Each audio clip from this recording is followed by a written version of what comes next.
Hello, my name is Alex Bowers, and I'm an Associate Professor of Education Leadership here at Teachers College, Columbia University.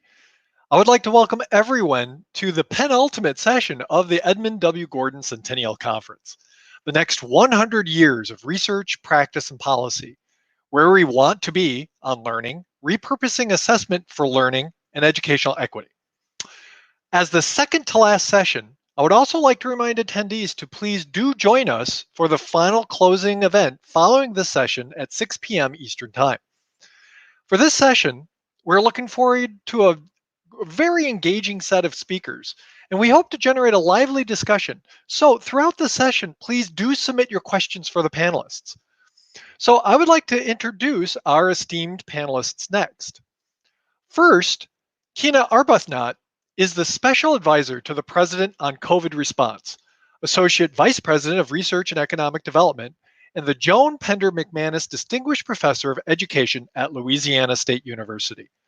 Dr. Arbuthnot is well known for her work in the field of education, and she has published a host of articles and publications, as well as 2 books, Filling in the Blanks, Understanding the Black-White Achievement Gap, and Global Perspectives on Educational Testing, examining fairness, high stakes, and policy reform.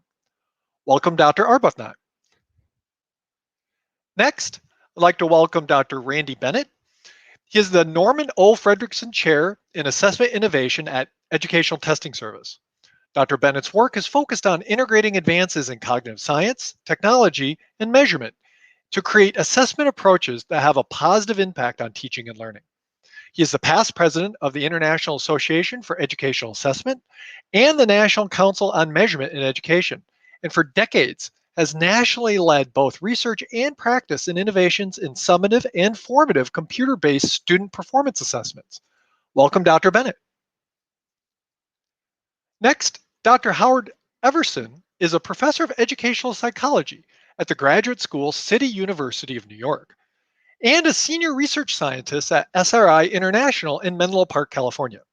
His research and scholarly interests focus on the intersection of cognition, instruction, technology, and assessment, including work in educational psychology, psychometrics, quantitative methods, and program evaluation, as well as item response theory, test bias, differential item functioning, learning analytics, and cognitive diagnostic measurement models. Welcome, Dr. Everson. Next, Dr. Kimberly Noble is an MD PhD and a professor of neuroscience and education at Teachers College, Columbia University.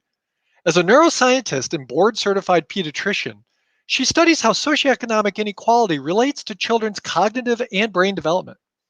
Her work examines socioeconomic disparities in cognitive development, as well as brain structure and function across infancy, childhood, and adolescence. She is one of the principal investigators of Baby's First Years, the first clinical trial of poverty reduction in the first 3 years of life. Welcome, Dr. Noble. And to round out our awesome set of panelists, Dr. Lori Shepard is a University Distinguished Professor in the School of Education at the University of Colorado Boulder. Her research focuses on psychometrics and the use and misuse of tests in educational settings through applications to validity theory, standard setting, bias detection, the effects of high-stakes accountability testing, and the integration of learning theory with classroom formative assessment. Dr. Shepard is past president of the American Educational Research Association, the National Council on Measurement in Education, and the National Academy of Education, and currently chairs the National Academy of Education Ethics Committee. Welcome to Dr. Shepard. So for this session, I'm really looking forward to the presentations and the conversations, and we really do hope that at the end of the session, we will be having a hopefully a robust discussion and question and answer period. So throughout the discussion, attendees, please do enter in your questions into the chat boxes. And as a reminder to the panelists, please take about 10 to 12 minutes for your presentation. So I'll turn it over next to Professor Arbuthnot for her presentation. Thanks so much. Good afternoon, everyone, and thank you for having me here at the Gordon Centennial Conference. I'd like to begin, I would be remiss if I didn't start by thanking Professor Gordon, number one, for having me participate in this conference, but for his mentorship over the years, both personally and professionally. Dr. Gordon has been a trailblazer in the field, and I am just very grateful to have had him work with me over the last decade. And I'm just very, his mentorship has meant quite a bit to me.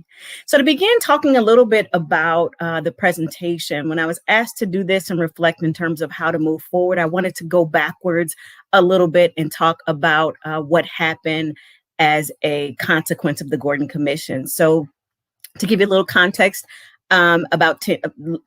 approximately 10 years ago, when the Gordon Commission was put together by Professor Gordon, I was asked to be a Gordon Fellow. At the time, I was an early career scholar at LSU, working on assessment and testing and fairness issues, and had been doing so for quite some time, since graduate school. And at the time, I really did not realize what the impact it would have working with Professor Gordon on the Gordon Commission. As a Gordon Commission Fellow, I was charged with, along with other fellows, to work with Dr. Gordon to synthesize the papers that were put together for the Gordon Commission. And here that we're 1 decade or about 10 years out from the initial steps in the Gordon Commission, it was almost as if Professor Gordon was prophetic in putting together this group.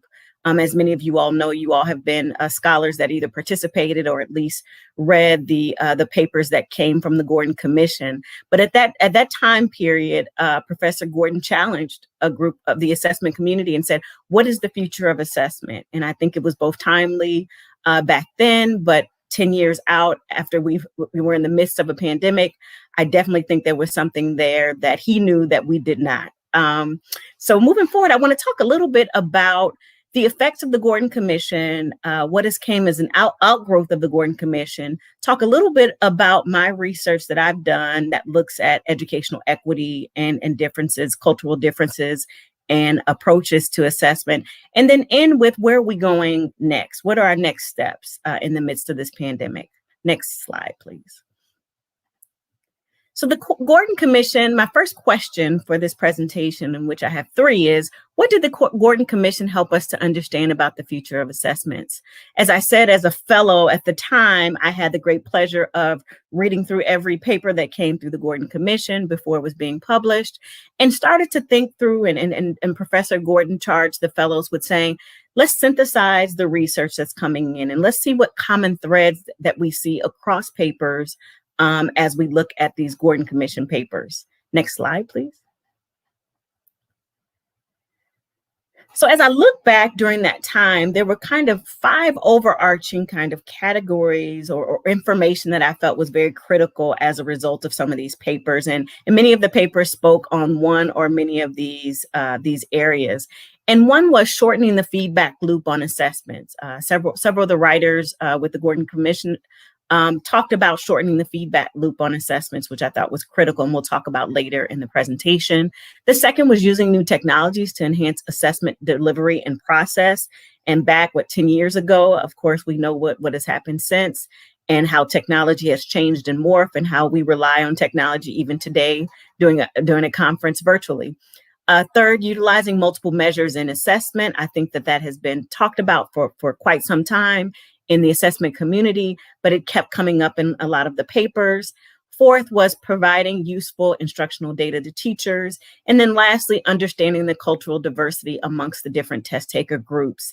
A lot of my research, after synthesizing the papers and seeing kind of these 5 areas kind of pop out of the different papers that were part of the Gordon Commission, the last one really resonated with my research. And so a lot of my research after working with the Gordon Commission was really built on some of the things that I learned both from the papers, as well as, of course, working with Professor Gordon in the year or 2 that I was working with the Gordon Commission. Next slide, please. So what do we know about cultural differences in assessment? As I said, I'll focus a little bit on that last area, and then we'll circle back at the end of this presentation. We know quite a bit about cultural and racial ethnic differences in assessment for several decades. Many of you all on this call have looked at differences between Black and white students, differences between males and females on test and assessment. And we've talked about whether it's external factors, socioeconomic factors, if there's racial differences, what are the reasons behind the racial differences? et cetera, et cetera. What are those reasons why we see the differences? Well, my area of expertise has really looked in kind of in the test taking situation, like in terms of in the test as students process test items. And beginning almost 2 decades ago, as a graduate student, I started researching and looking at differences in test taking processes between Black and white students on mathematics achievement tests. In addition to that, I was working with several researchers and had definitely reviewed literature looking at gender differences. And so some of my work in those first pivotal years after graduate school really focused on item level differences between Black and white students, but also figuring out where there was commonalities between what we were seeing and differences between Black and white students and what we were seeing when we looked at differences between males and females in mathematics. Next slide, please. So one of the first things that I found when I looked at item level differences, and some of you all may be familiar with my work, is that we found when we controlled for matched on achievement levels, we saw that the difference between white and Black test takers, there were some areas where white students did differentially better than Black students and vice versa. And you see on the slide, those areas. For example, with white students, we were finding that white students were doing differentially better in geometry measurement items, as well as other items, including unconventional items and those with graphs and visual components. In terms of Black students, we saw that Black students did differentially better in algebra and some of the other mathematical items, such as pure arithmetic, and particularly what we would consider conventional items. Next slide. Next, when we looked into the literature, kind of in the late 90s, early 2000s, that looked at male and female differences, we saw some of the similar patterns to what we saw with the research that I did with Black and whites in mathematics achievements. Once again, males were favored on geometry, measurement items, et cetera. And then females were doing differentially better in algebra and real world context conventional items. So this was kind of at the end of the first book that I wrote in terms of looking at Black-white differences, but the commonalities between the differences with Blacks and whites and males and females really struck a nerve for me. And at the time I was doing research in the Middle East. And what happened was looking at what I was seeing in the Middle East and seeing some of the patterns, I wanted to look a little further in terms of what were these commonalities. Next slide. And how could we explain it? Some of the research I began doing based on that initial work was looking at how Black and white students differed in terms of how they processed items. So of course, I looked into the stereotype threat literature, as well as many of you all on this conference in terms of the research that you did. But ultimately, I came up with when Black students were presented with an unconventional, a problem that required an unconventional strategy, they did differentially worse than their white counterparts. An example would be a division problem, as you see up here, where we all know that you could approximate and basically say 100 divided by 2 and solve for the answer. Next slide, please. So my research showed that not only did Black students, but some of the research that was going on with other researchers was finding that it was similar with female students. Black and female students tended to, in mathematics, they tended to be very conventional in their strategy choices.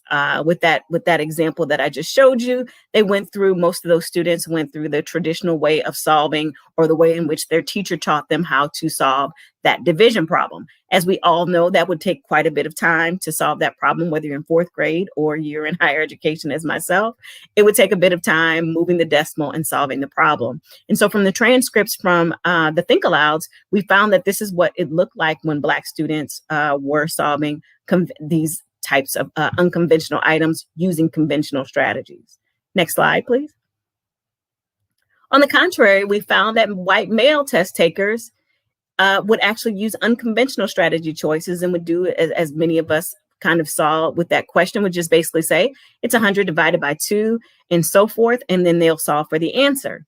So why is this important? It's important because the research shows that when you look at differences in racial and ethnic differences, Blacks versus whites, and then when you look at gender differences on mathematics test items, there are certain items particularly the unconventional items where you have to approximate or do something unconventional, where we see that white male test takers seem to have an advantage over their counterparts. Next slide, please.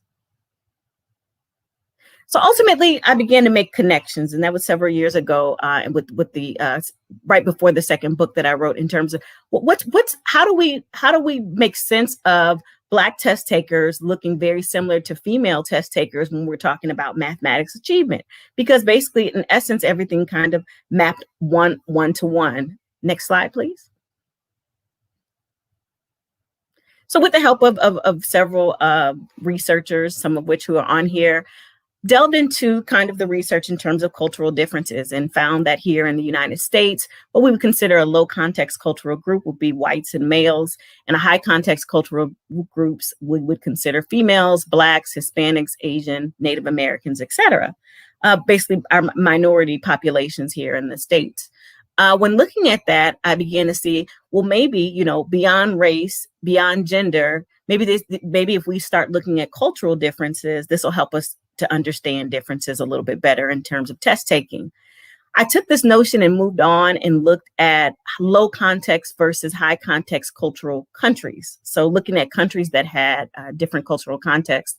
And ultimately, the research was consistent. When you go to a low context culture, they seem to mimic, in terms of their test taking patterns, what we would say as a white males in the States.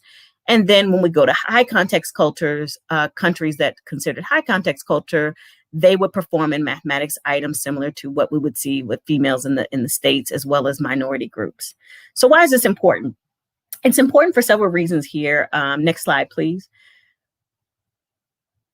Because as we delve into how we see differences on testing and assessment, we have to understand cultural differences, whether it's racial, ethnic background, whether it's gender differences.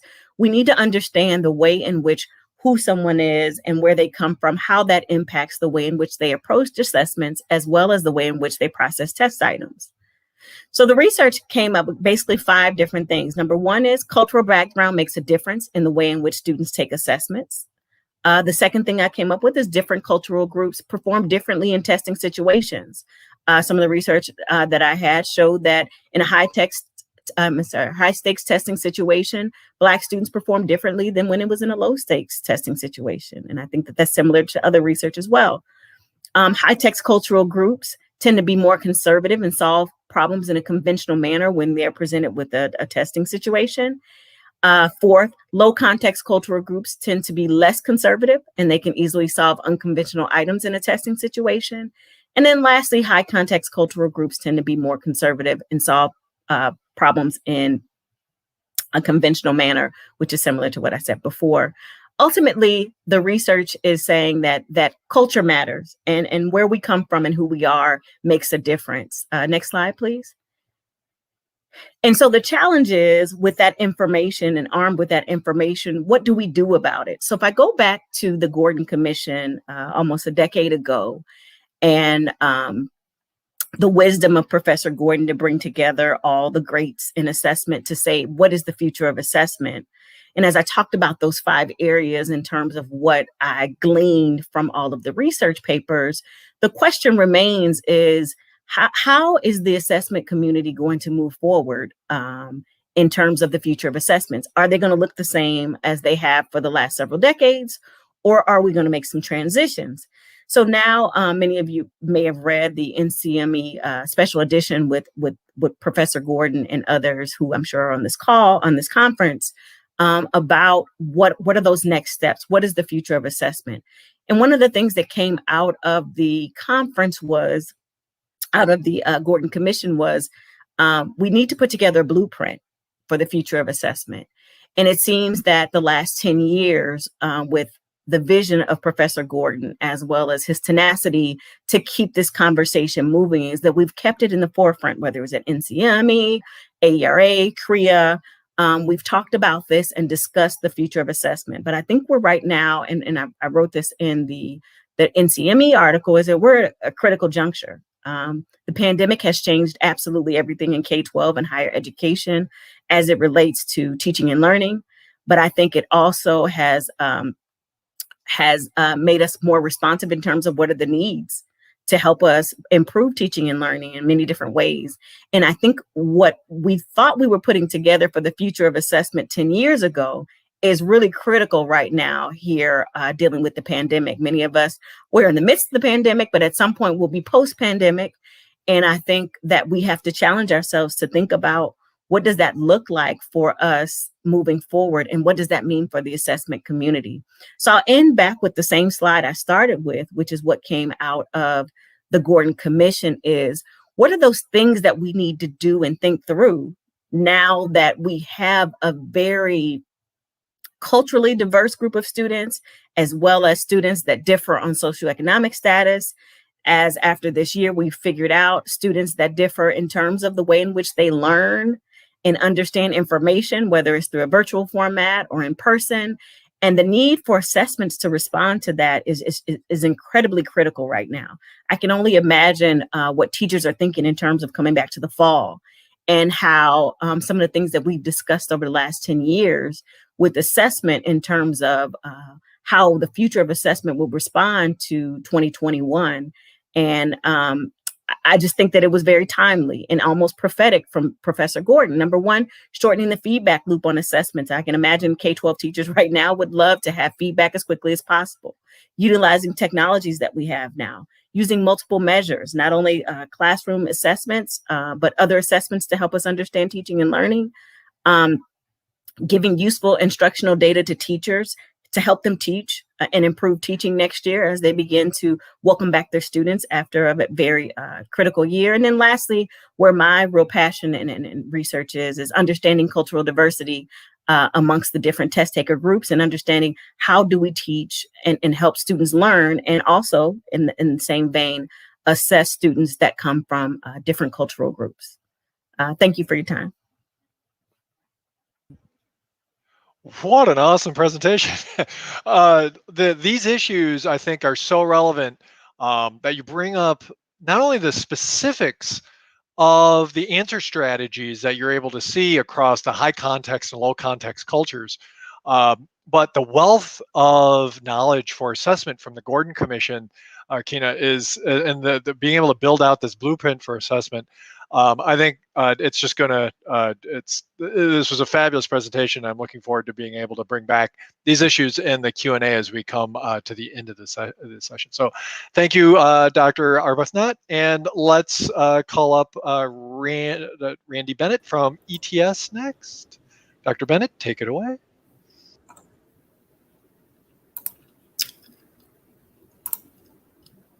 Okay. Thanks very much. It's a pleasure and great honor to be part of this centennial celebration for Ed Gordon, and to be among so many respected and accomplished colleagues. My talk is titled Rethinking Assessment for Equitable Education. And Kina, I think, sets it up very nicely. The direction I'd like to see the next 100 years of research and practice and policy head is captured nicely by this quote from the Gordon Commission report. It says, systems of assessment, teaching, and learning that are incapable of concurrently addressing the issues of population diversity, equitable opportunities to learn, and the achievement of academic excellence will simply become marginalized in the 21st century. Assessment, teaching, and learning will, out of necessity, have to be appropriate to the diversity in the populations that must be served, and informative of the teaching and learning processes in which they'll be embedded.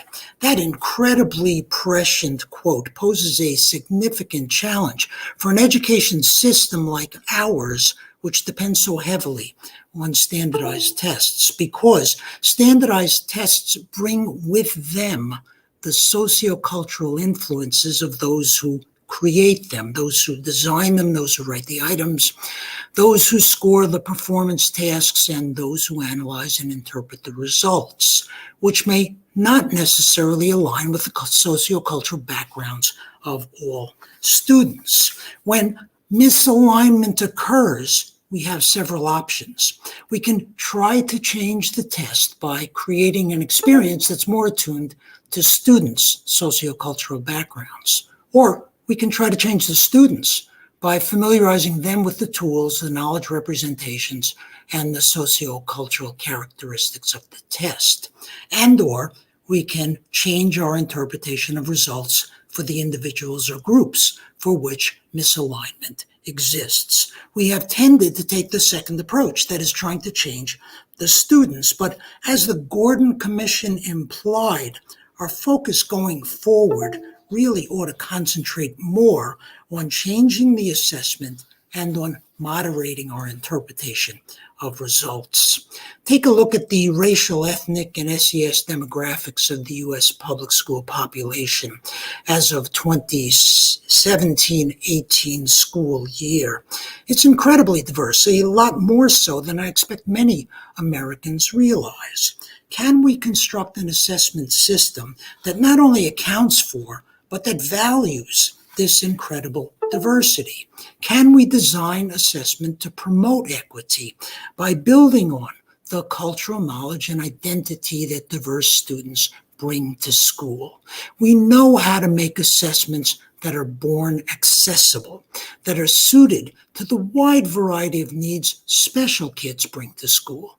Can we make assessments that are suited to the variety of sociocultural contexts from which students come, assessments that are born socioculturally responsive? I think that a principled basis for such assessments can be assembled from multiple research literatures, several of which have benefited from Ed Gordon's work. Among these literatures are ones concerning culturally responsive teaching, socioculturally responsive classroom assessment, multicultural assessment in clinical and occupational psychology, cultural psychology, second language testing, international survey assessment, universal design, the learning sciences, human development, and measurement. We might also draw from the assessment systems in other pluralistic countries. Among the ideas emerging from these sources are the following. First, present reasonably realistic problem situations that connect to learner experience, culture, and identity, because students are more likely to be able to show what they know and can do in familiar as opposed to foreign contexts. We want students to be able to see themselves in the assessment, and we want the assessment to help students learn about and appreciate other cultures. Second, allow for multiple forms of representation and expression in problem stimuli and in responses, because some forms may be more common to the ways of knowing and community practices of particular groups. Third, promote instruction for deeper learning by design, because diverse students have too often been subjected to less demanding basic skills curricula, and because their teachers are often less familiar with approaches to deeper learning. Among other things, deeper learning means calling for performances similar to those practiced in the discipline. It means allowing student agency to increase motivation and help students learn to choose problems well. It means providing consultative resources, because such resources are common in real-world problem solving. And it means reinforcing the habits of mind that are typical of proficient performers, like internalizing standards for quality and using those standards in the course of evaluating one's own work. Making these characteristics part of the assessment encourages teaching and learning practice that is more equitable, more like what students in high-performing schools and from middle-class homes are likely to receive as a matter of routine. An additional design idea is to adapt or personalize the assessment to student characteristics. We already adapt to competency level through computerized adaptive testing, to needs associated with disability through accommodations and modifications, and to interests and prior knowledge by allowing problem choice on some tests, even locally negotiated choice, as in AP Studio Art. Bob Mislevy suggests conditional fairness as a more principled basis for adapting adapting to the examinee in terms of interest and prior knowledge. For example, making tasks less comparable across students in order to make the evidence those tasks produce more comparable.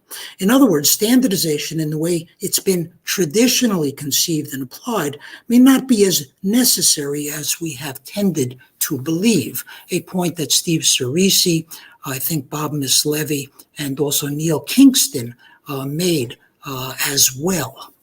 A more general idea coming from some of these literatures relates to how we think and communicate about test scores, or in fact, any assessment-related judgment.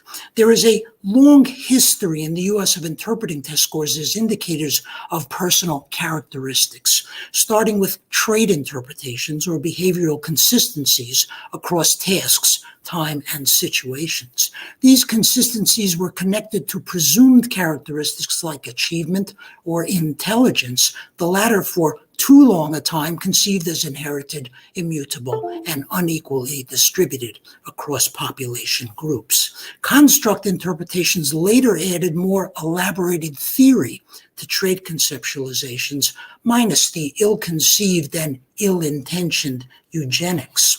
What's common to both trait and construct interpretations, however, is an underlying characteristic resident in the person. That's problematic in that as much as we'd like to forget it, the eugenicist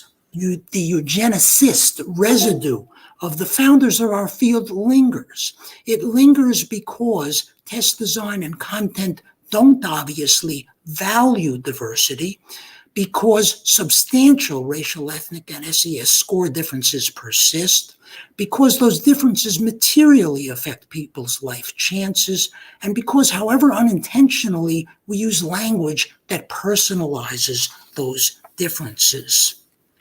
Sociocognitive interpretations, like the one Bob Mislevy described, can help reframe our thinking. Such interpretations suggest that performance is better conceived as an interaction among the person, their history of opportunity to learn, the kinds of tasks we ask them to respond to, and the environments in which we ask them to perform. In this view, performance is situated not in the person, but in the shared space inhabited by person, history, tasks, and environments, thereby emphasizing the interaction rather than some presumed enduring and general attribute of the individual. Sociocultural interpretations share with sociocognitive ones the idea that performance is an interaction, but give greater emphasis to certain aspects of personal context and history, in particular the identities, knowledge, ways of knowing, and the practices valued in students' families and communities. These interpretations acknowledge that poor performance may sometimes reflect a disconnect between the values of the test and those of the student, family, and community, recognizing that the test is very much itself a cultural artifact. I want to make two more comments about designing assessment to promote equity. The first comment concerns classroom formative assessment. Classroom formative assessment, indeed, classroom teaching generally brings with it the sociocultural influences of the teacher, which may not always align with the sociocultural backgrounds of all students. That observation is critical because today's teacher racial, ethnic, and SES demographics are very different from the demographics of the public school student population. Our public school teaching force is about 80% white and generally middle class. That suggests, of course, the need for significant attention to culturally responsive formative assessment and teaching, and to recruiting and maintaining a more diverse educator population. My second comment concerns attempts to automate or complement teaching through AI-based personalized learning. The concern is similar to that for standardized tests and classroom formative assessment. That is, personalized learning systems, their content, their AI algorithms, and their embedded formative assessment bring with them the sociocultural influences of the developers and of the learner samples used to train the AI models, which may not always align with the sociocultural backgrounds of all students. In other words, despite what might sometimes be claimed, there is no magic equity bullet in AI-based personalized learning. Personalized does not necessarily mean equitable.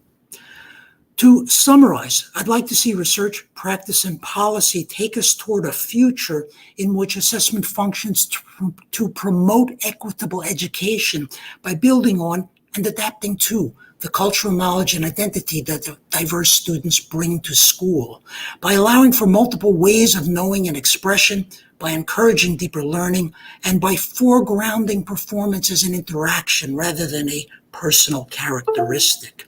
That vision applies to classroom formative assessment, classroom teaching, and AI-based personalized learning, as well as to standardized testing. In the end, equity occurs by design, by action that is intentional, principled, focused, and persistent. For me, that lesson is among Ed Gordon's most important and enduring contributions. Thanks very much, and happy birthday, Ed. An excellent talk, Randy. The phrase "born socially responsive" when it comes to assessments is, I think, really captures a thread that we've heard throughout the entire day, as well as equity occurs by design. I'm really interested in having many of these ideas come back in our Q&A, especially your points here at the end as well around personalized learning and AI. As for the next 100 years, it seems like that seems to be a direction that we may be going, and these issues of social cultural influences of the developers, I think, are paramount to be able to think about. So thanks so much.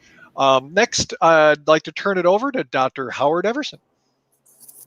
Good afternoon, and welcome, everyone. I want to begin by just thanking the organizers for inviting me to take part in this wonderful conference in honor of my dear friend, Professor Ed Gordon. I particularly want to call out the invitations from Professor Chatterjee and Erica Walker and Amy Wells. Just as a brief background, I met Professor Gordon during my tenure at the College Board more than 25 years ago now. And over the years, I've had the good fortune to collaborate with Professor Gordon on a wide range of projects, including developing research and scholarship in the service of cultivating academic ability using his lens of affirmative development. Indeed, today we work together, Professor Gordon and I and others, as members of the Seminar on Assessment in the Service of Learning. And Professor Gordon keeps us working. We have a meeting tomorrow afternoon, so we're continuing to collaborate. But let me turn now to what I want to present to you today and set the context a little bit.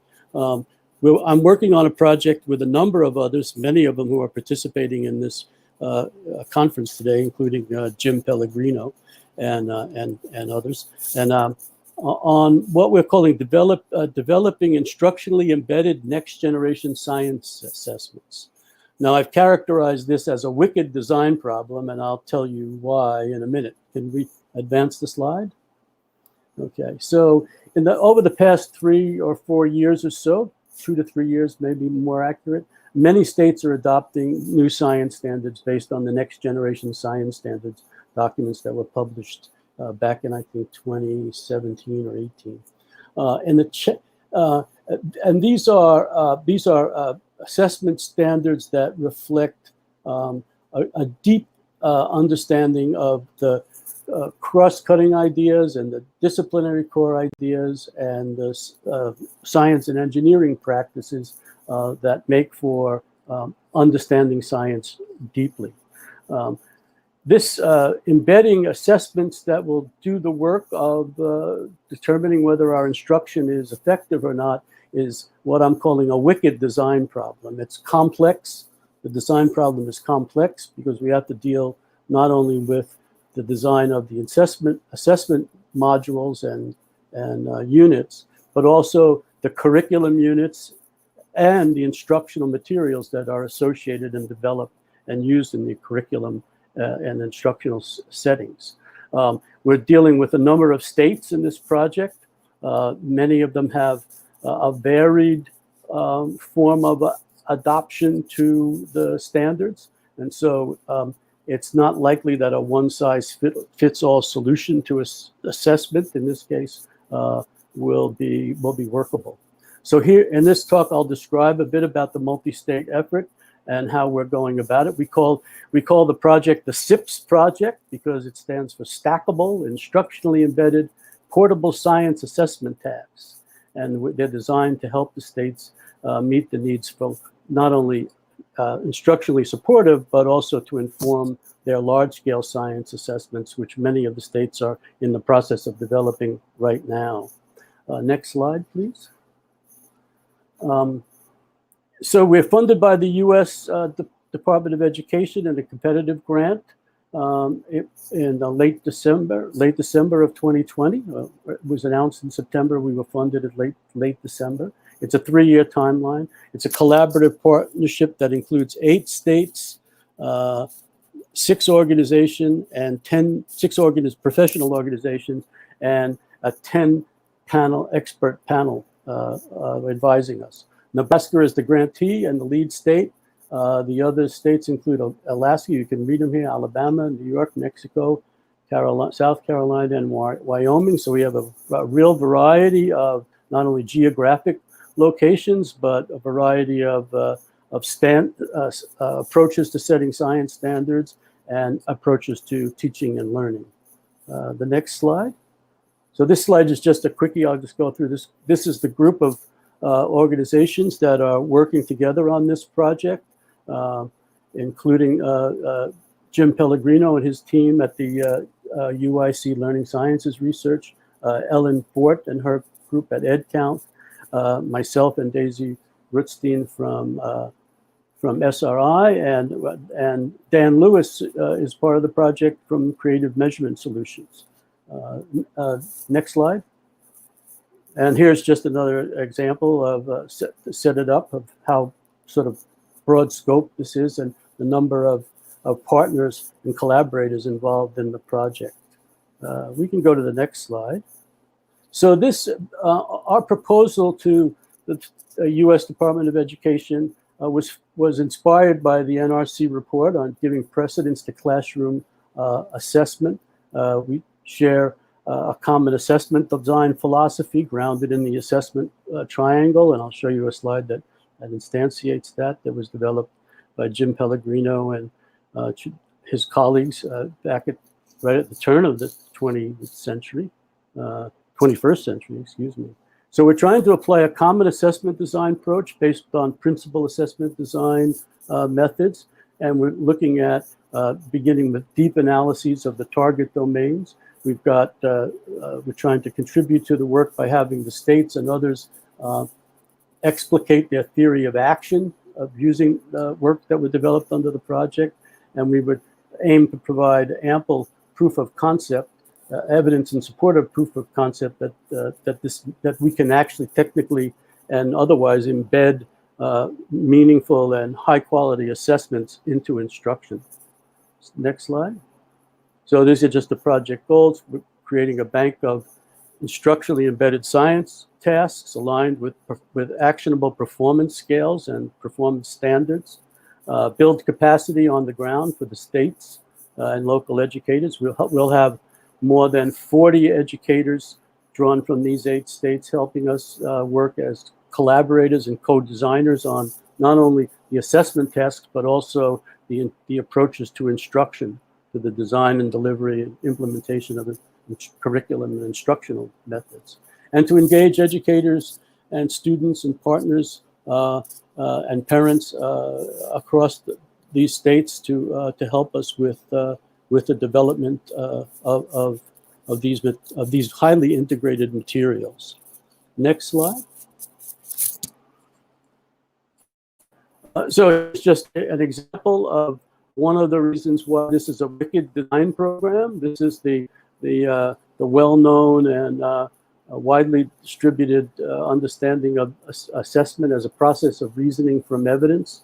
And why this is a wicked design program is because, in our view, we're trying to simultaneously address all 3 vectors on this triangle, as well as trying to illuminate and develop further our thinking about the theory of learning and knowing as it applies to understanding the sciences as encapsulated in the next generation science standards. So the design issues are not only assessment design issues, but we've got to think carefully and upfront about the curricular design issues, what these curricular units look like, and how instruction will proceed through those units in, I'd say, a year-long course. We're working at grades 5 and 8, and we're envisioning those grades as year-long courses in science. Next slide. Yeah, you can go to the next one. That's good. Okay. One of the frameworks that we're adopting for this use is from the work of Grant Wiggins and Jay McTighe in 2005, Understanding by Design. And we're using this backward design approach to help both us and our co-developers think through how we want to map out the curriculum units at these two grade levels. And what this framework allows us to do, and why I think it's a good fit with the principled assessment design framework, which I'll talk about in a minute, is because we work backward from statements that I tried at the curriculum side, try to articulate the learning goals and the identified sort of statements of what we want students to know and be able to do at the end of each of the instructional units in the course. And we've got 4. We're mapping out these course designs with 4 distinct but related instructional units, 4 10-week instructional units across the semester. And it allows us to look, again, McTighe and Wiggins articulate as well in this document the need to think for teachers and curriculum designers to think clearly about the kinds of evidence that they want to see of student achievement, and then to go on and plan their instructional design and learning activities after dealing with the first 2 issues of identifying desired student outcomes or learning goals, and then determining the kinds of evidence that can be used to support judgments or inferences about student learning and achievement. So the next slide, please. We're coupling that design framework with a framework that focuses on universal design for learning and expanding this UDL to include ideas and concepts from a sociocultural perspective on both teaching and learning and assessment. And so one of the design challenges here for us is to try to integrate this approach, the universal design for learning approach, with the work we're doing in the understanding by design framework. So we've got 2 frameworks working together on our planning board. Next slide, please. So the big idea here is to have what we're calling stackable, instructionally embedded, and portable assessment tasks. Stackable in the sense that we may be able to make inferences across the 4 instructional units. These will be end of unit assessments that we may use, we hope to be able to use it both sort of across time, as well as to provide indications of how students are achieving at the end of each unit. Instructionally embedded because they will be inserted in the instructional sequence at about every 10 weeks, at least that's our thinking right now, and they will provide feedback to students and teachers with respect to student learning and achievement, and hopefully in ways our approaches designed to produce ways that will inform the revision of instruction if that's needed. And then portable, meaning that they can be used by other states in other configurations of the curricula design that may or may not be applicable across states. We're developing a model of what this might look like, but we know that there will be variations on the model when it comes to actual implementation. Next slide. We're trying to identify learning performances in this work. We're working from the performance level descriptors and claims about what we want students to know and be able to do, and translate those into knowledge and use statements that will highlight aspects of the NGSS curricula, if you will. Disciplinary core ideas, science and engineering practices, and the role of cross-cutting concepts that are needed to ensure student mastery of the scientific material. They're smaller in scope, these learning performances, and then they allow us to actually begin to articulate what it takes to achieve and meet the standards. And in NGS language, those standards are referred to as performance expectations.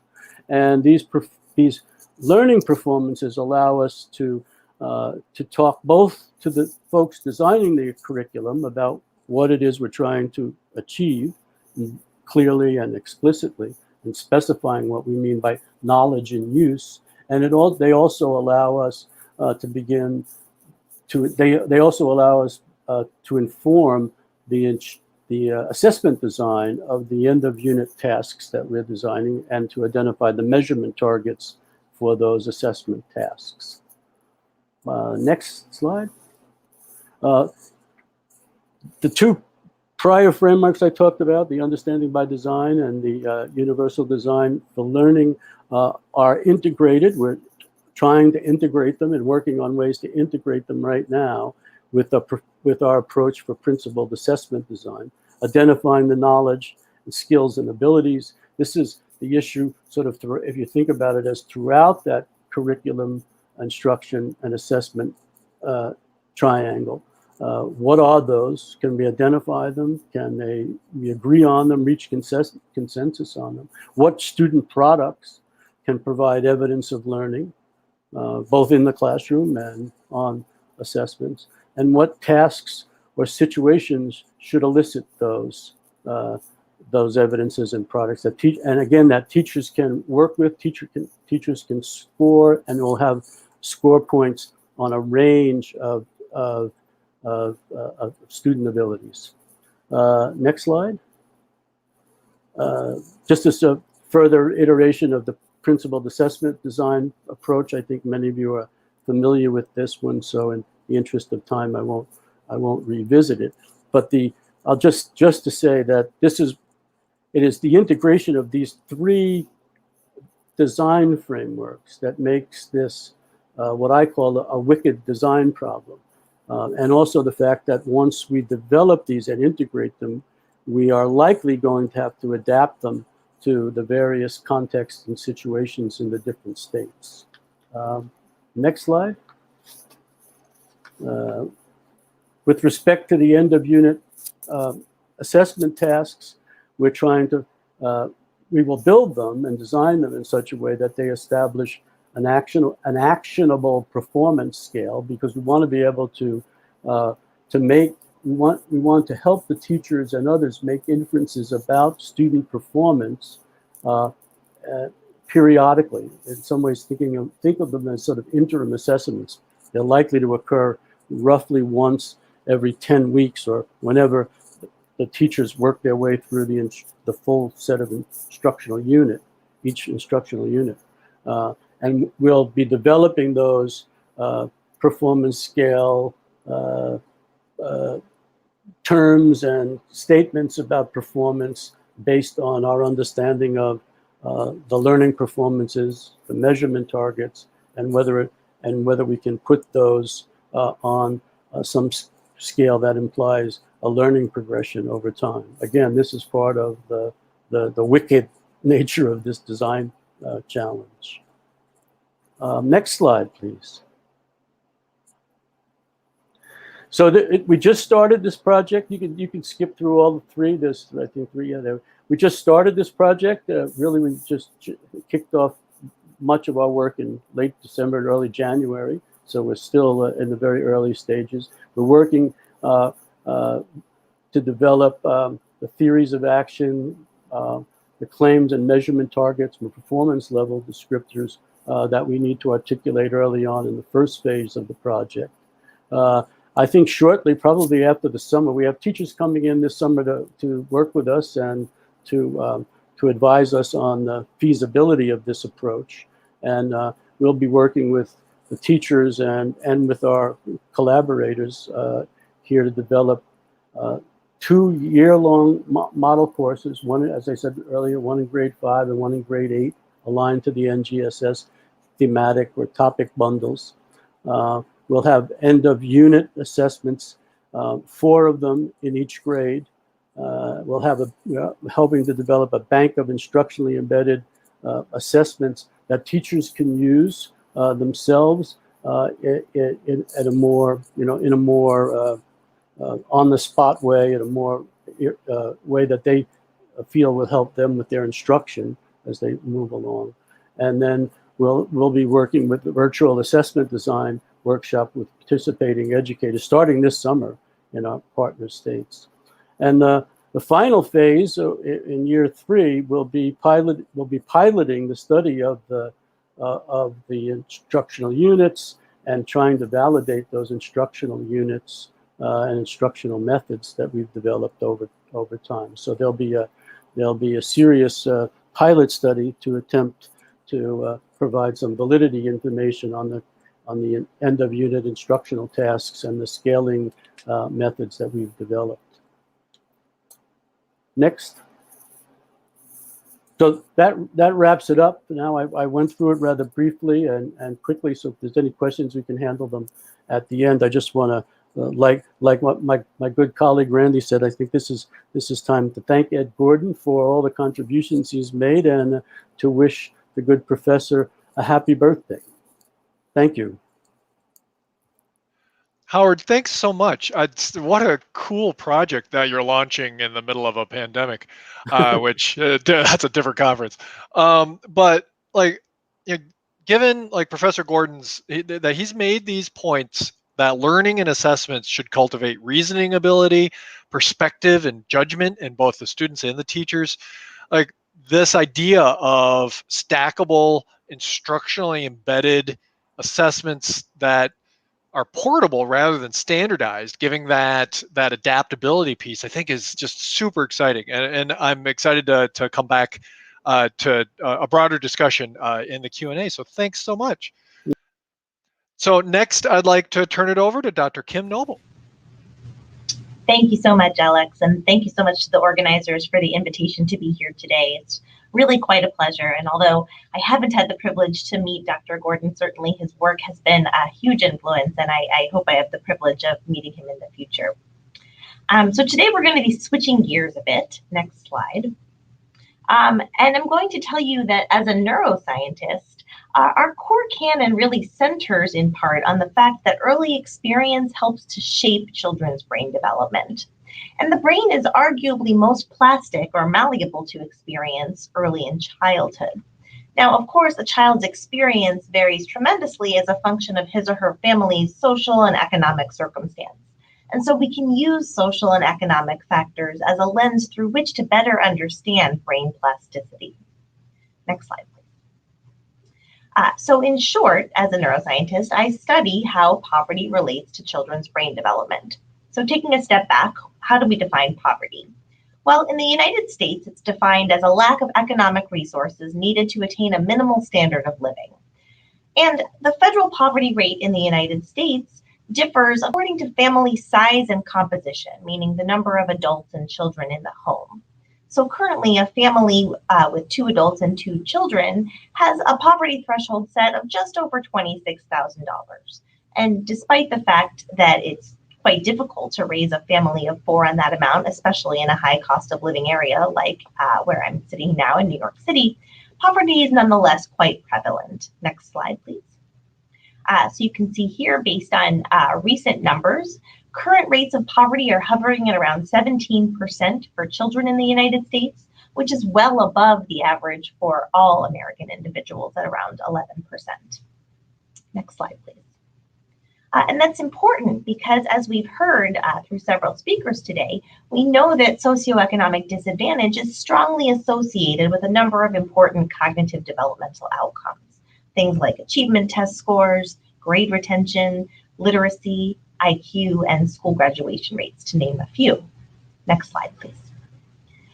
Work in my lab and that of a number of other scientists has built on this work to try to understand how poverty relates to the very structure and function of children's brains. So moving beyond behavioral assessment to get under the hood a bit. And a few years ago, I had the good fortune of collaborating with the Pediatric Imaging, Neurocognition, and Genetics, or PING investigators, who at the time had done something quite unprecedented. Namely, they had recruited a sample of more than 1,000 children and adolescents from around the United States and recruited them to participate in high-resolution MRI brain scanning. And that was notable because previously, MRI studies, brain imaging studies, had really consisted typically of a few dozen or maybe 100 individuals, particularly when focused on children. So never previously had we had a sample so large looking at typical healthy brain development among children and teens.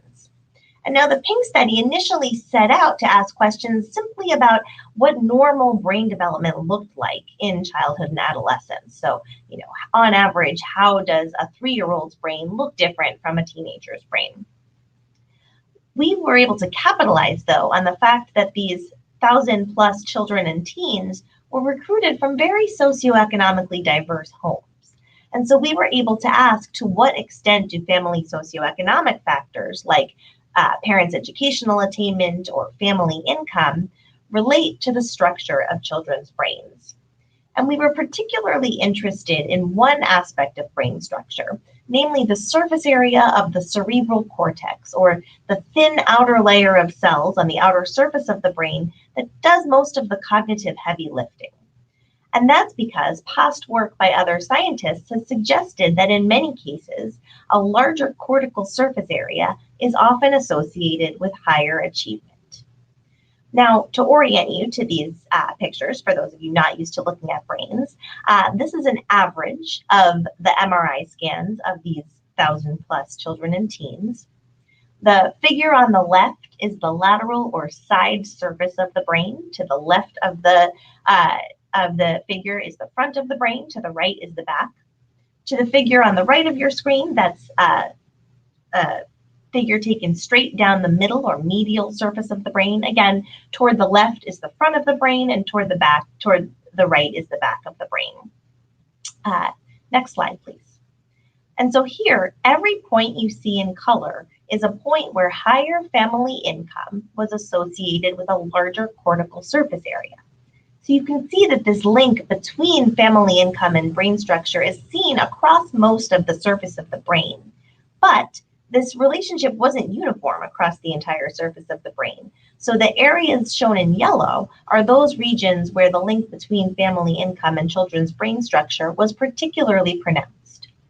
And those are regions that are known to support skills related to language, like vocabulary or reading development, as well as skills related to something known as executive function, which has to do with the ability to pay attention, stay focused, and avoid distraction. Next slide, please. Now, there are a couple of key points that are related to these findings.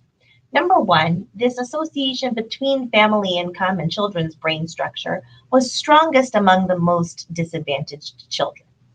So that meant that dollar for dollar, relatively modest differences in family income were associated with proportionately greater differences in brain structure among children from lower income households.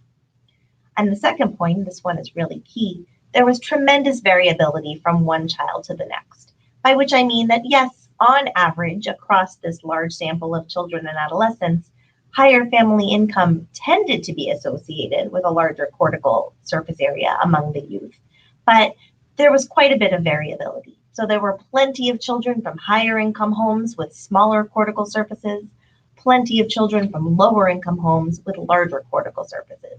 So in no way could I know an individual child's family income and predict with any accuracy what that particular child's brain would look like.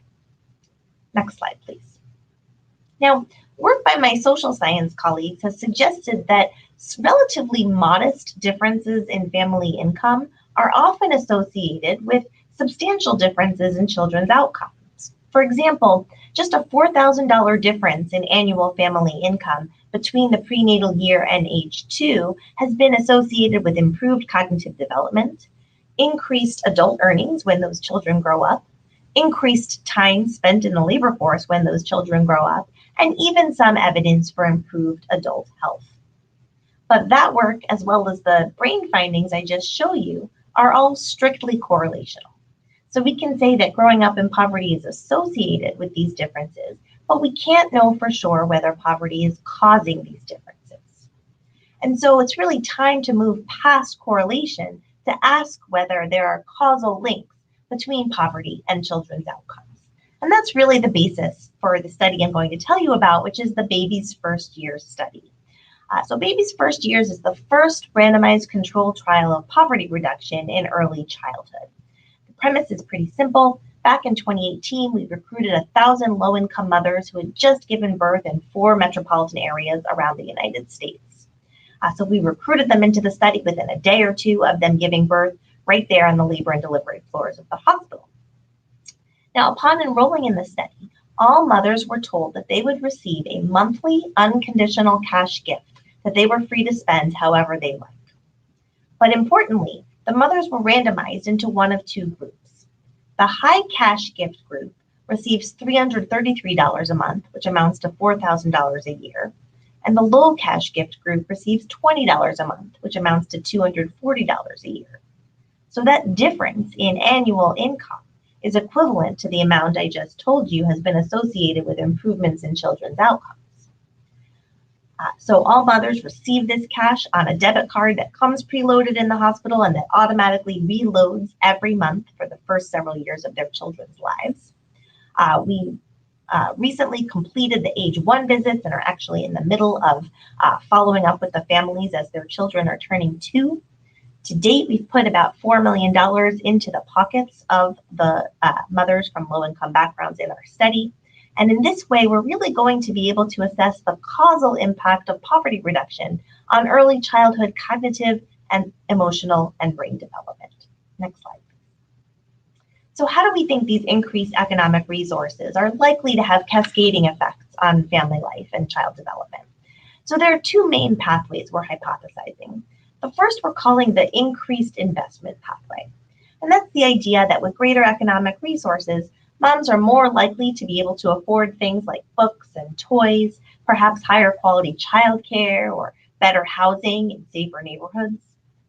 The other we're calling the reduced stress pathway.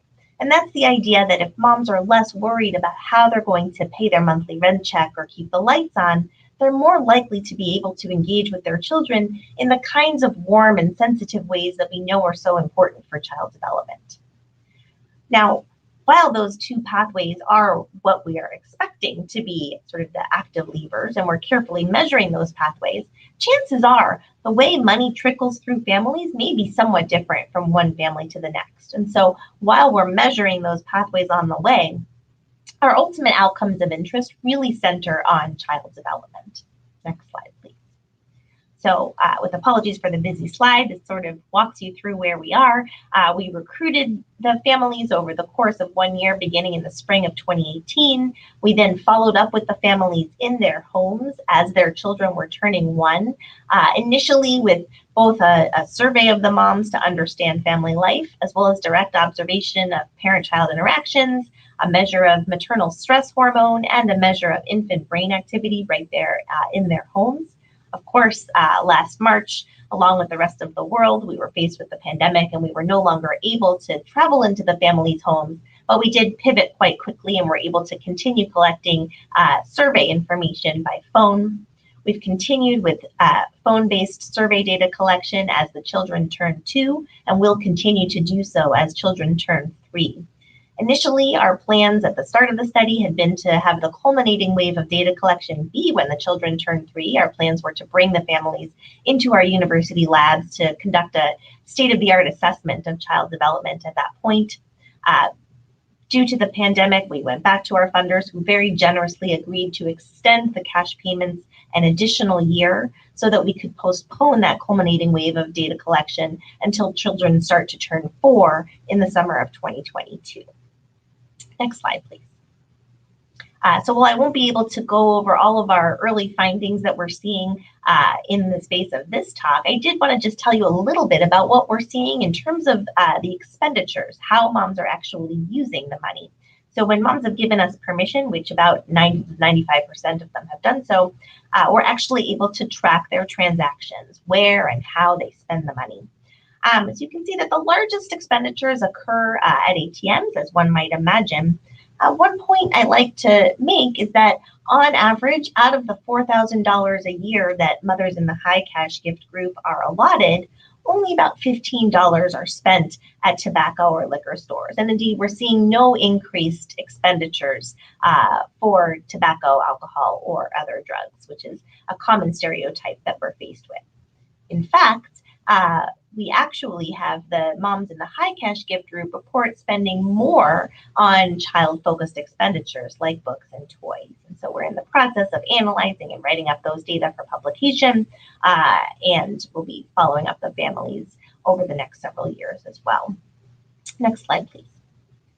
So as I mentioned, we are currently collecting data at age 2, have plans to administer a survey at age 3, and then when the children turn 4, we'll be bringing them and their families into our university labs to really do a thorough assessment of child development, including language, executive functioning, social emotional development, brain function, stress hormone from both the mother and the child. We'll be looking at nutrition and body mass index, as well as several measures that we weren't able to collect during the pandemic, including various other measures of parent-child activity, mom's own executive function, and epigenetics. Next slide, please. And so we were tasked with talking about how we envision the next 100 years of research, practice, and policy. When I think about that in neuroscience, I think that we really must move beyond correlational work to understand how interventions, be they economic or educational, affect the developing brain in a causal way. Next slide, please. So it's our hope that the Baby's First Year study will have the potential to provide causal evidence of the effects of poverty reduction on the developing child and family life.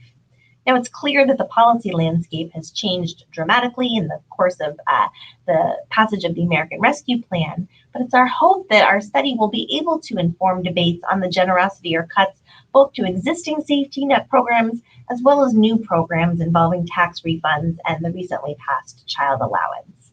Because while income may not be the only or the most important factor in determining child development, it may be one that's particularly easily changed by policy. Next slide, please. So with that, I thank you very much for your attention. Thank you and happy birthday to Dr. Gordon.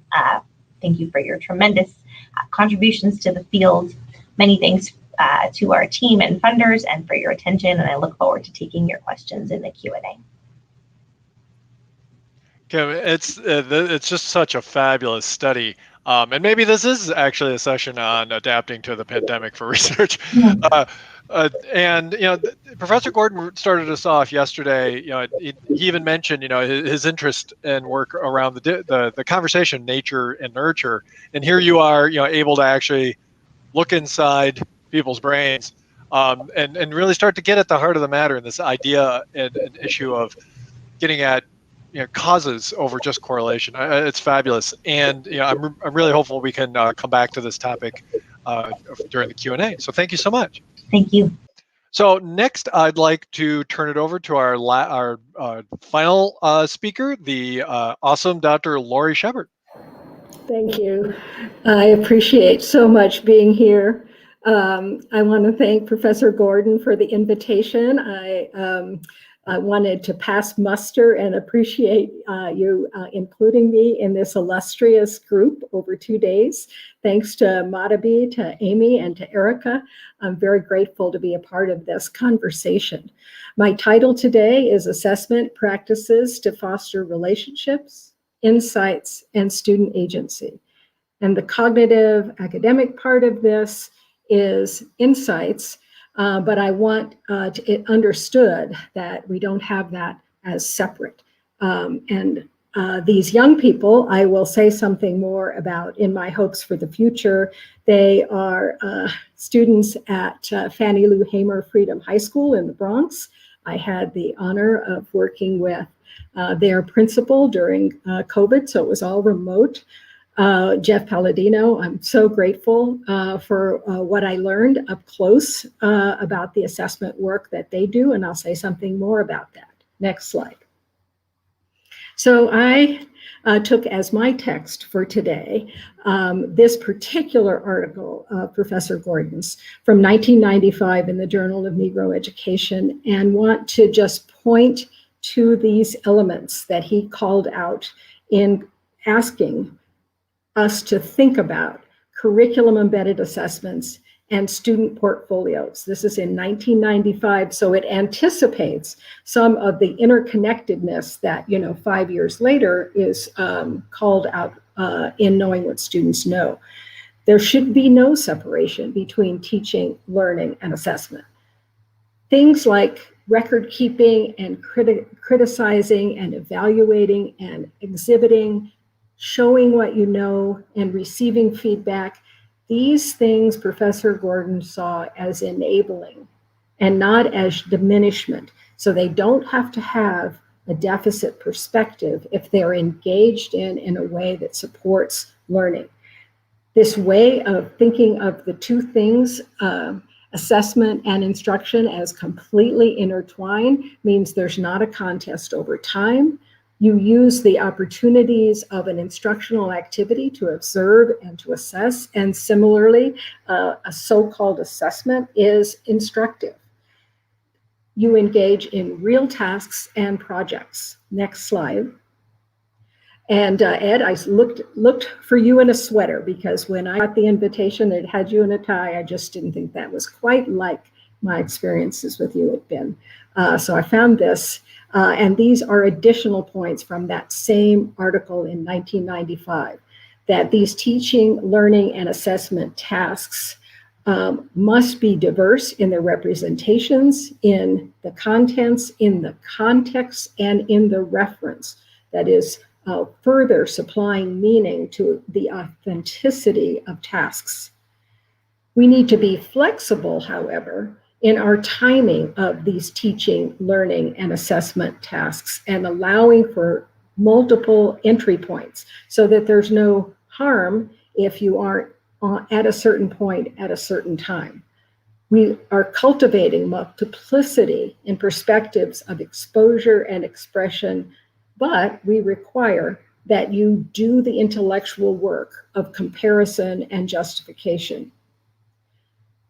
Critical sampling, both from canonical and non-canonical views. This is something we don't just do for the, in quotes, I don't want to make this mistake, the diverse learners. This is not something we do for one group of Black and Brown children and another group of dominant culture children. This is something that everybody learns from one another, from the opening up of what our expectations are and our representations of what it means to know and do. We want the opportunity to identify with Indigenous experience examples of canonical knowledge, and then I couldn't fit it all on the slide, and the reciprocal. That is, in Indigenous cultures, there are canonical understandings that we have to come to understand in diverse contexts. Next slide. Those are from the past and what we've learned from Ed, anticipating what we, in quotes, know now.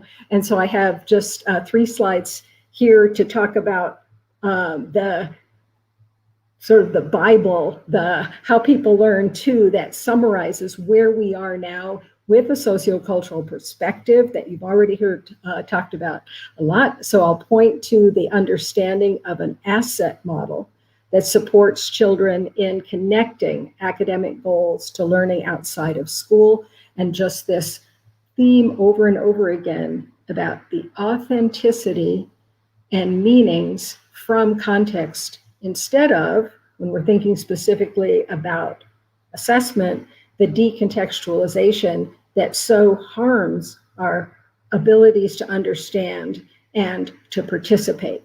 Participating in disciplinary practices is something that Randy already spoke about, so we'll go to the next slide. In my own work, and this most has been with Bill Penuel and Jim Pellegrino, trying to talk about sociocultural theory as it affects our understanding of instruction and of assessment, the two together. Reading the second bullet, sociocultural theory attends to equity because it focuses on the ways of knowing, doing, and being specific to each discipline, and it presumes that if students bring with important knowledge, so it's not just go learn the culture of the scientific practices, it's understanding, and here Calabre's Angie Barton's work is very important to our ways of learning both ways of understanding and making connections, again, in Ed's words, to the canonical. Next slide. So in the last several things I've tried to write about, I've tried to draw these connections between sociocultural theory as it informs equitable assessment practices on the right. Those are almost all formative assessment practices. And though it says something, again, with Bill and Jim's collaboration about grading practices, another thing that we have to pay attention to, which does as much harm to learning in classrooms as does high stakes testing, another whole talk. On the right, then, I'm looking at equitable assessment practices. On the left side of the table, I'm showing ambitious teaching practices that also do not necessarily derive from sociocultural theory, because a lot of it was derived by observing effective practice, but can be understood. Its effectiveness can be understood from a sociocultural perspective. And notice in many of the rows, I have one feature that is both an ambitious instructional practice and an equitable assessment practice. There are a few that are unique to an assessment practice. Self and peer assessment is an example, but it is used to foster student agency and self-regulation, which is something we work on in our ways of interacting with kids in both our ambitious teaching practices, the equitable environment we set up in classrooms, how we expect kids to respect each other when they ask questions and criticize each other's work. And that is an assessment practice also. Next slide. Here is just calling out some of the most important aspects of a sociocultural view of formative assessment.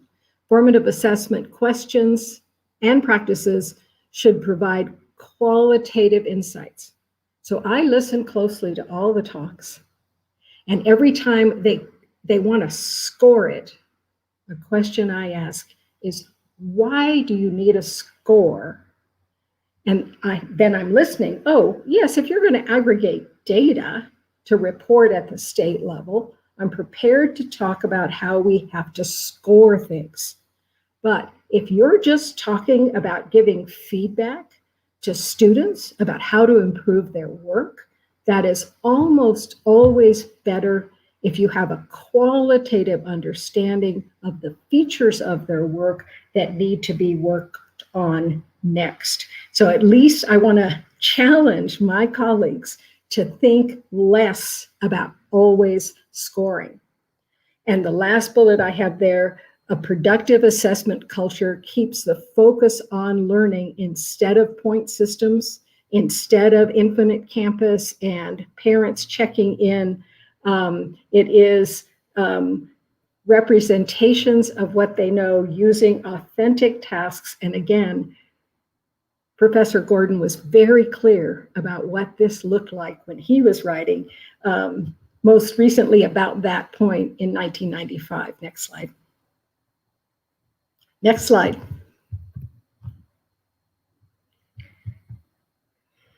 Next slide. Well, I can talk without next slide. Though I would like you to see the young people. I don't know what to do to invoke next slide. So they're chatting in the chat, and I will keep going. Let me tell you a little bit more about those students from Fannie Lou Hamer Freedom High School. They are a legacy from Central Park East. And so yesterday, Linda Darling Hammond talked about the book that she had co-authored back in the 90s, describing the exhibitions, like dissertations she mentioned. The students at Fannie Lou Hamer Freedom High School do performance-based assessments. They are part of the New York Performance Standards Consortium, and they have an exemption from the Regents exam except in language arts. They also have a special arrangement to, without SAT scores or without qualifying SAT scores, to be admitted to CUNY. And surprisingly, they do better in graduation and grade point averages, here we go, than the kids in counterpart schools. So in asking this question about 100 years from now, I am mindful that we know how to do the right things.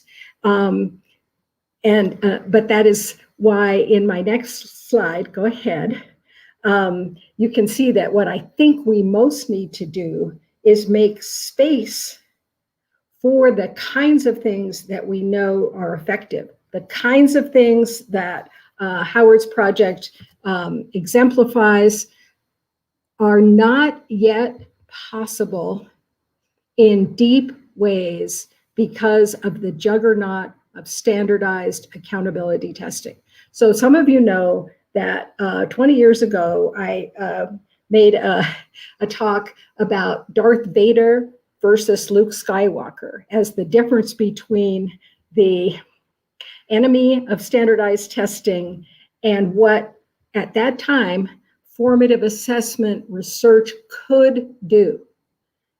And I decided I needed an updated image. So I chose Godzilla, but then I couldn't have an equal-sized antagonist because that's not where we are. So I chose Jiminy Cricket, a little tiny representation of the research and its integrity.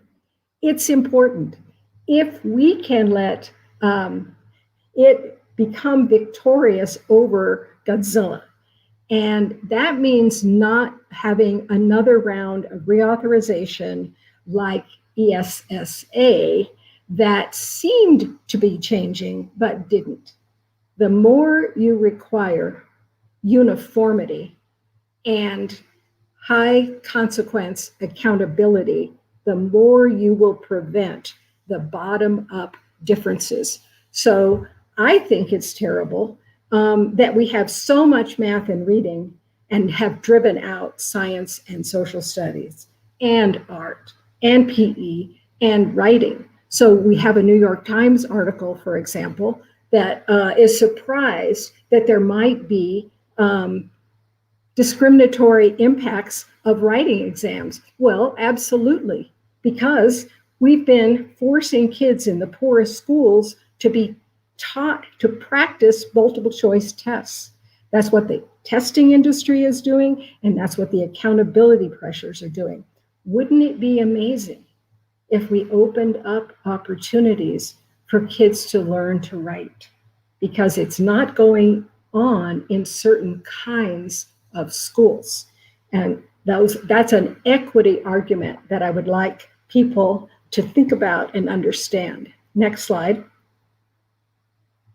And so here's a report that we did with the Classroom Assessment Conference 2 years ago with collaborators Elena Diaz-Bielo, Bill Penuel again, and Scott Marion.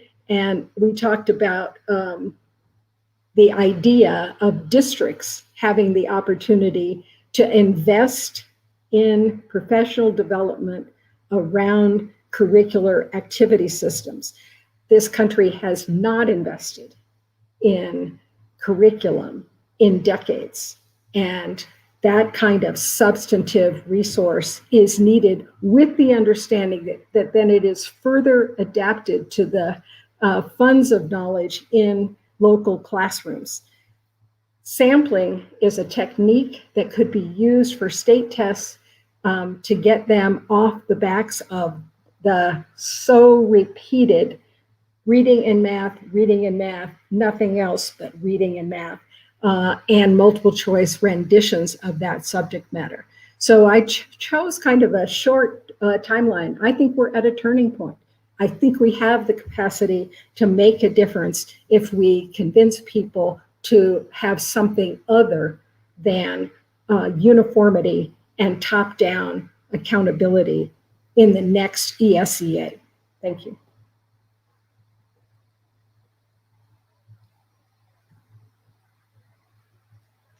Awesome.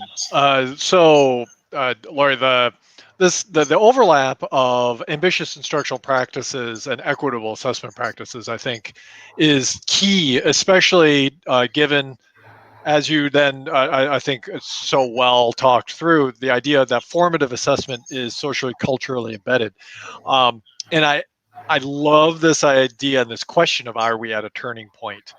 And so I'd like to call back everyone from all of our speakers. And let's see, the first question I'd like to pose to the panel. And again, for everyone listening and participating in the audience, please do submit your questions. We'll have the panel discuss them. So this is a panel on the next 100 years of assessment. So in 100 years, what will assessment in education look like? But from the pessimistic side, perhaps the utopian side, perhaps the realistic side, I'd love to just, if everyone, we'll just go around in the order of speakers. If everyone would just pick one, perhaps a pessimistic, utopian, or realistic. And we'll start with Kina, please.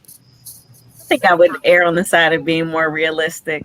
I think we're moving in the right direction. I'm not sure how quickly we can get the ball up the hill, the boulder up the hill, but I definitely think some of the conversations that were started almost a decade ago, like I said in my presentation, really, I see some movement in the assessment organizations, as well as the discussions and presentations that I've been a part of. And really have to, once again, give Professor Gordon a lot of credit for that, because I think he continues to use his networks and the people that he works with to push that forward. I think in the coming 100 years, I think we've got a lot ahead of us. I think assessment should morph. I think technology will definitely take over, and there will be a lot of improvements as long as we're mindful of being able to move along with the continuum. I think as my godson fixes my iPhone and everything else around me, he can do things that I can't do. I think that lets us know that the kids are a little further ahead than we are in terms of technology.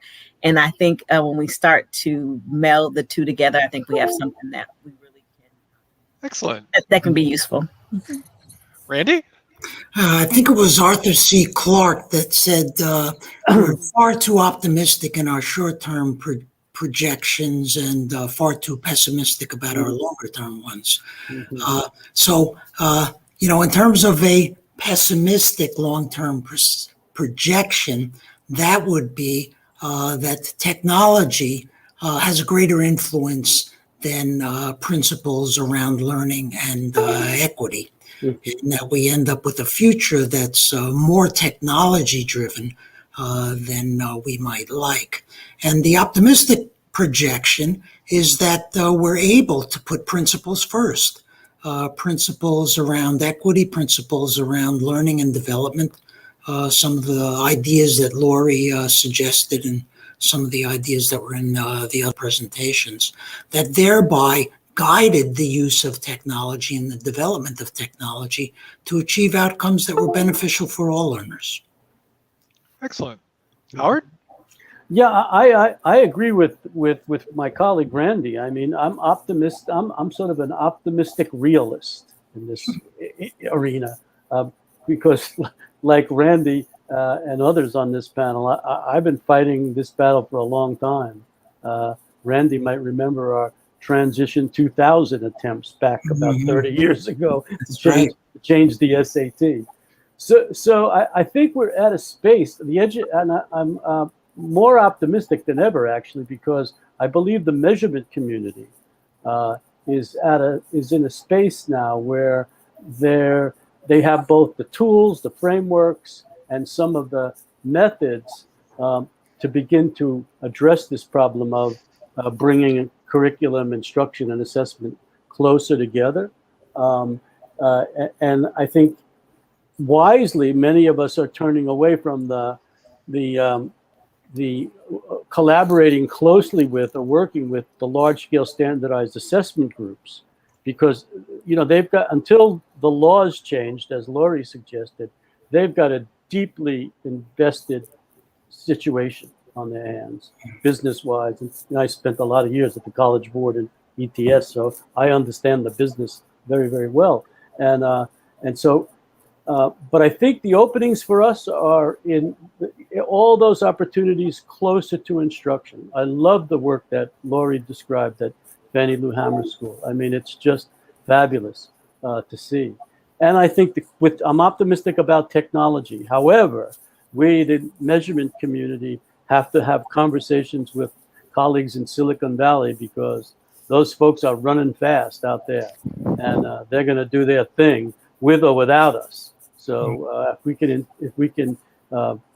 we can teach them and inform the principles of good teaching, learning, and assessment, I think we stand a chance of really reforming assessment in the future. With technology, though, the schools lag, and that's another problem.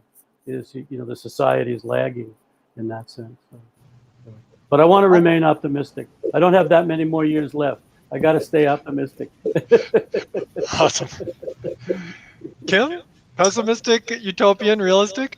Well, so taking it from a neuroscience perspective, we know that in many cases, neuroscience techniques can detect differences before behavioral techniques, meaning that, to use reading as an example, sometimes we can detect the effects of a reading intervention in the brain before we can detect differences in children's reading ability as measured through standardized assessments. And so it doesn't seem that far-fetched to me to think that in 100 years, we may be able to track effects of an intervention through neural techniques by measuring brain function before we could track the effects of the intervention through behavior. Excellent. Laurie? Yes, I think my answer is something like Randy's. I am very fearful of AI, short-sighted, mechanistic solutions, and we do have a pervasive problem that they can launch battalions of people while we're still quietly doing our careful studies.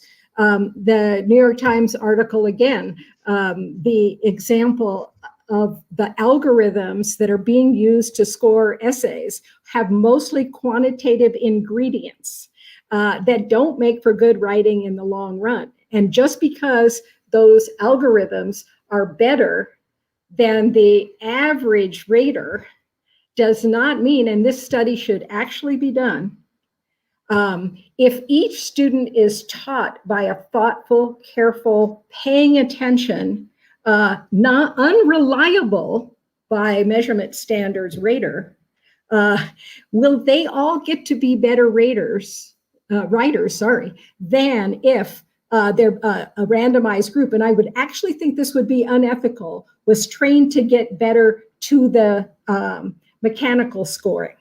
And so that is a researchable question if it's not unethical to assign kids to the mechanical scorer as a way to get better at something.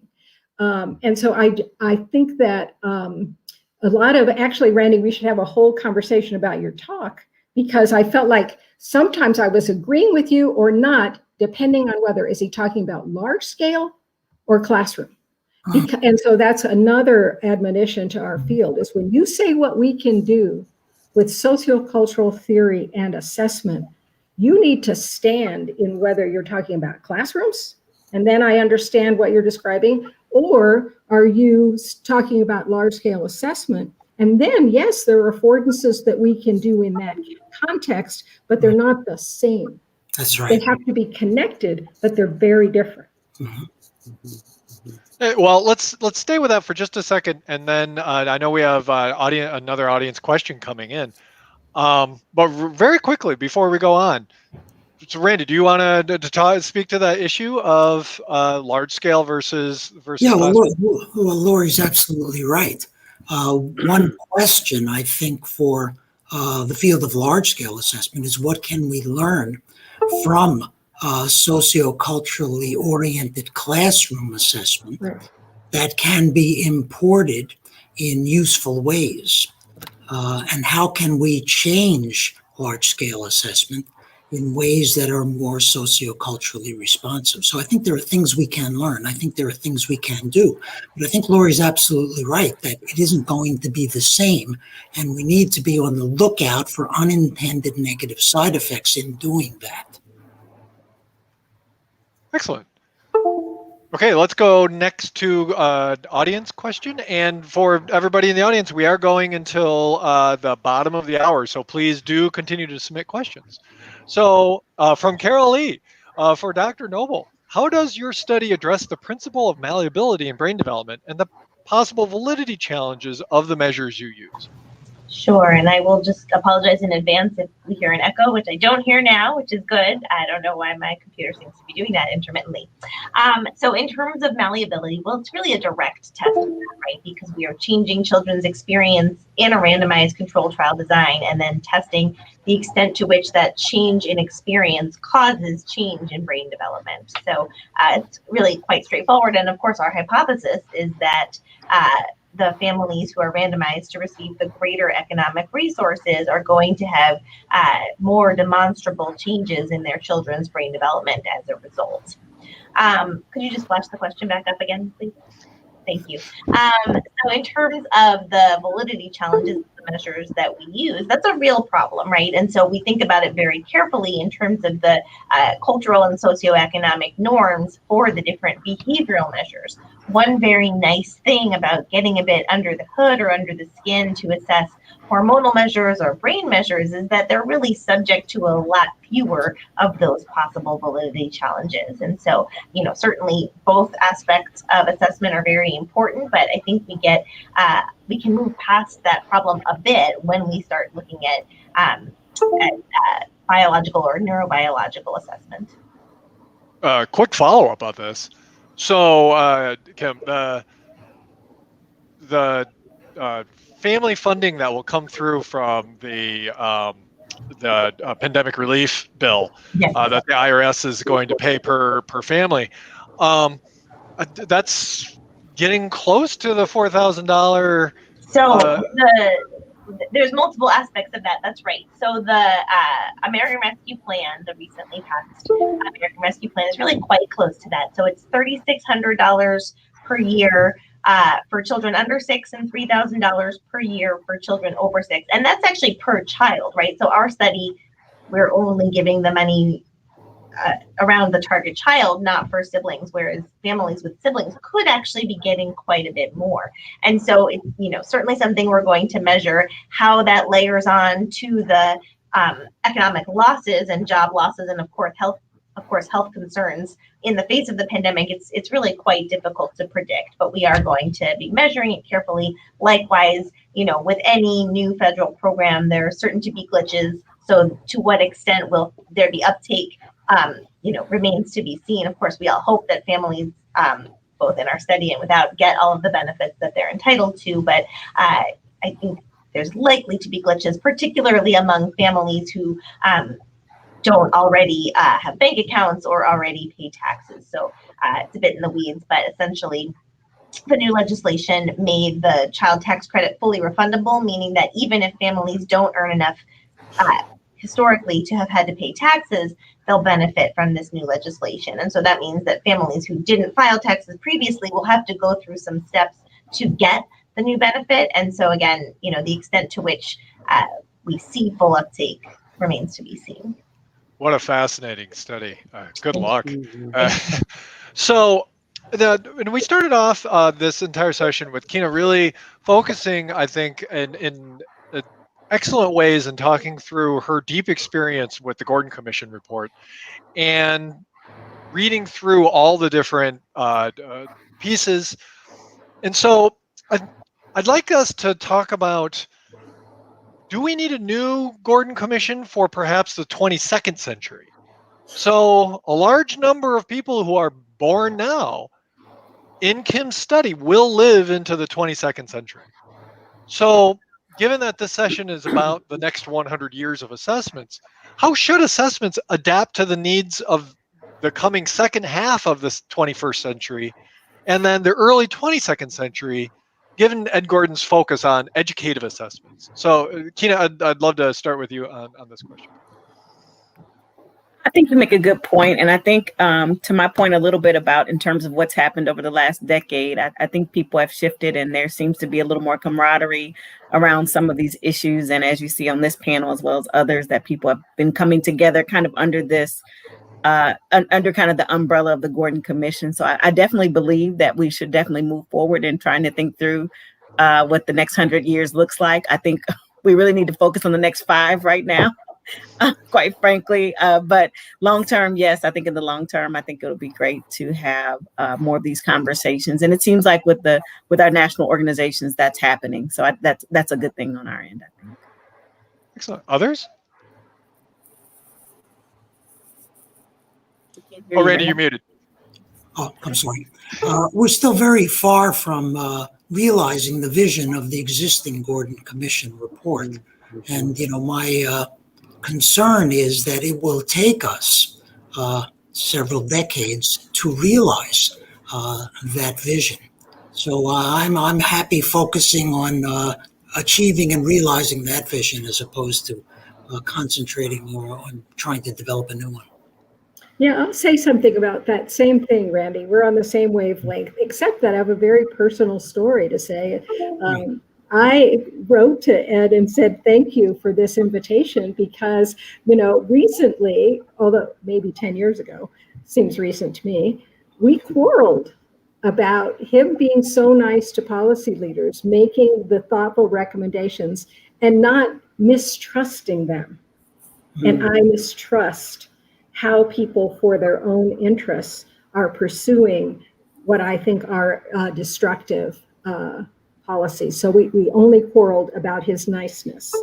But I would like to recruit Ed because this past year, I was very, very distressed that so many civil rights organizations have been persuaded that testing is what we need for equity. And I lack credibility in arguing with them.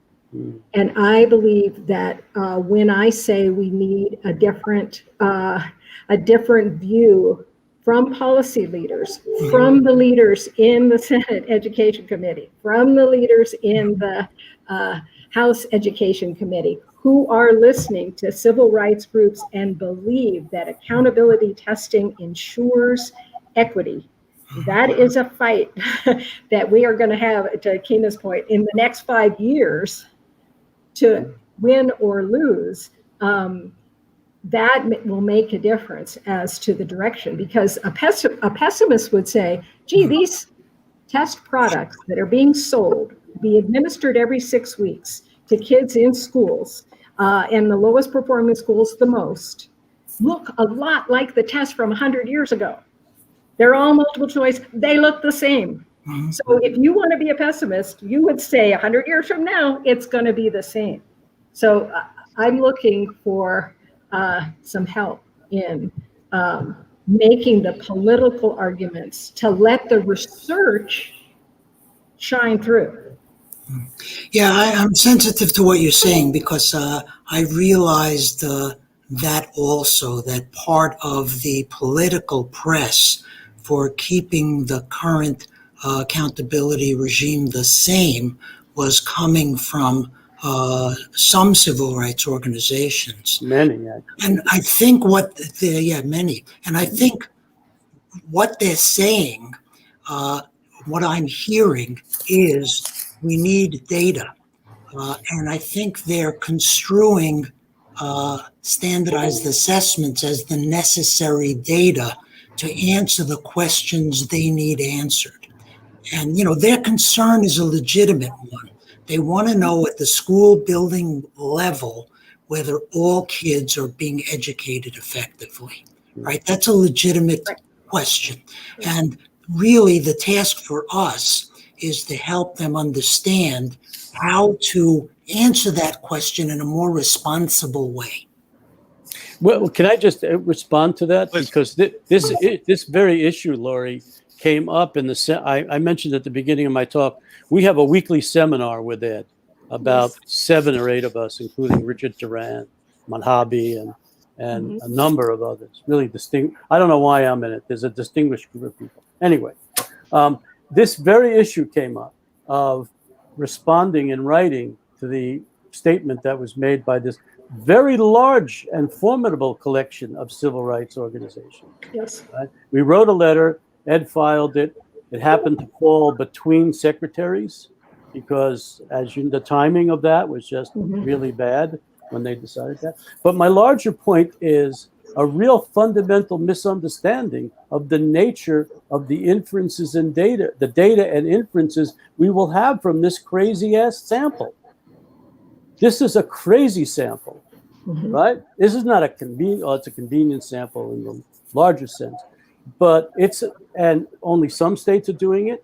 Some states decided late to test what these samples going to look like. They're certainly not going to be census-based tests. So the inferences that they draw from these data are going to be very, very, very weakly supported.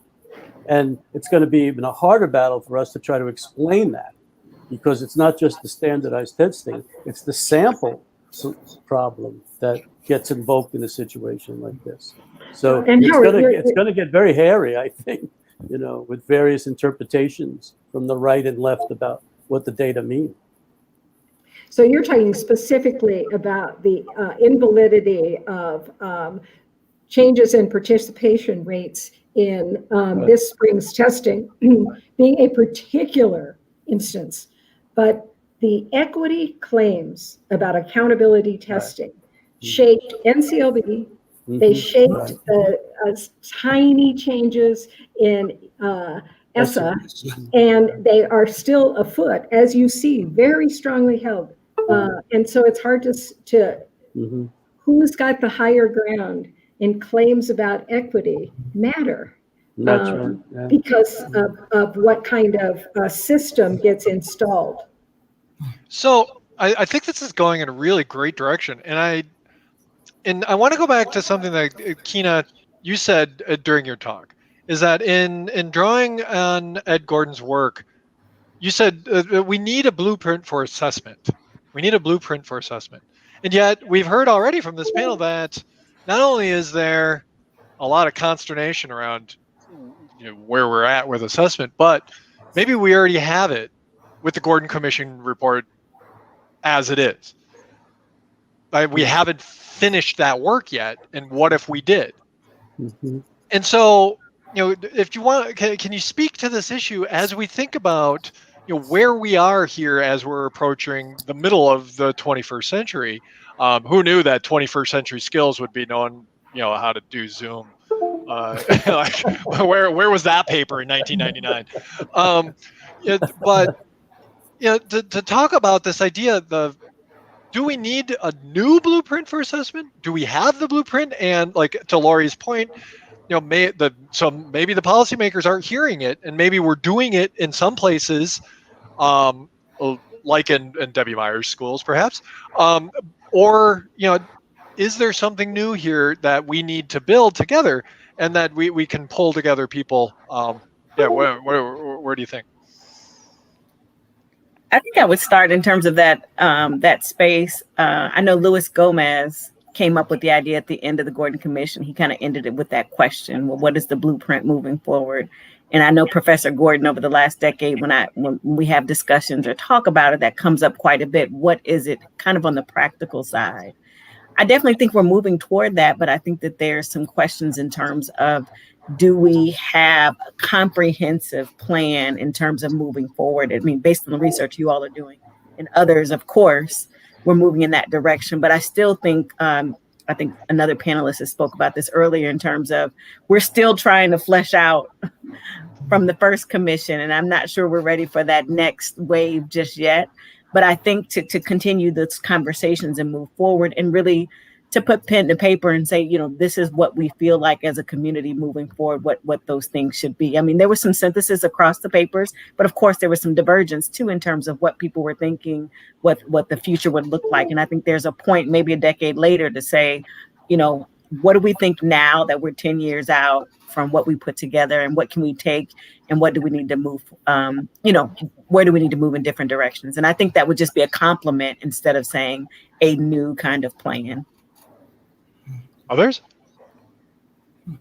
I think we would be wise to take more seriously, to pay more attention to the National Academy of Science, Engineering, and Medicine Equity Indicators Report, because it goes into great detail about a variety of outcome indicators and a variety of opportunity indicators that could contribute in very significant ways to a more productive and positive system of accountability than simply privileging tests as we do in our current system.